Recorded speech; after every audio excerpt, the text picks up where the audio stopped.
Okay, hi Rob. This is Mike again, or Mike. Yeah. This is the small circuit I was telling you about. This has a quad op amp. Look to the, see where I'm looking at. And when you look at the data sheet, which you probably can't see because this camera is a piece of crap, we're using the two comparators on this side. So our outputs are on 1 and 2, or pins 1 and 2 rather. And let me put it on. Okay, this is your high frequency. Right there, it's about 27 roughly kilohertz, and you can go higher if you want. You're looking at a pulse of about 5.5 microseconds. You can make it higher if you want. Just replace the capacitors here, and you can select a different frequency by using these jumpers to select either one, or you can use multiple to create a higher, a lower frequency. The same thing goes with this side. This is the other comparator, pin 2. And it goes to the same kind of setup, except the caps are much larger. I was using it as a slower frequency.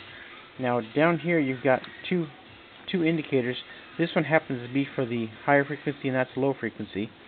This one looks like it needs to be replaced. Looks like the manhandled a bit, and the LED got a bit torn out. Not a big deal. Now your two outputs are on the third pin from the right, which is this one here, and then the slower frequency. I don't know if you'll use it, but I'll show it to you anyway. It's the second one over from the right, and that's your slower frequency. And let me back that out a bit.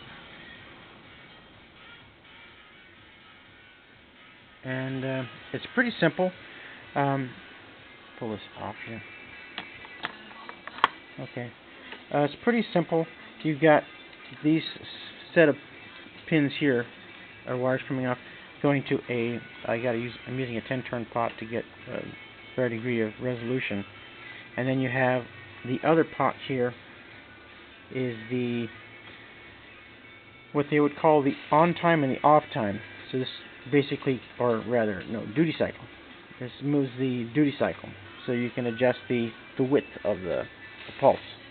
And now the other two are the same thing. This is the duty cycle for the other circuit, and these were for the other pot that aren't. I took it off already. It's pretty simple.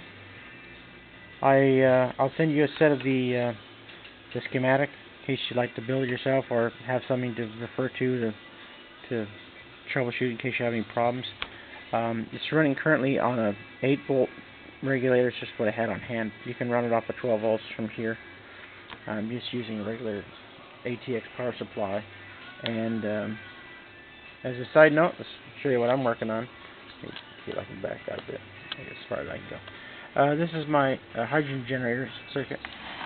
I had a bit of a setback. My board failed. Don't use thin boards because they flex too much, and something failed on it. So I had to replace this. I had to make a new board. I'm almost done putting the pins, the chips back in it. And there's your H-bridge driver, and it goes into a transformer, step-up transformer. You can see it from there. And it's crazy fun. Okay, it's serious aggravation. That's what it really is. Okay, so on this you will need another pot because these are kind of expensive.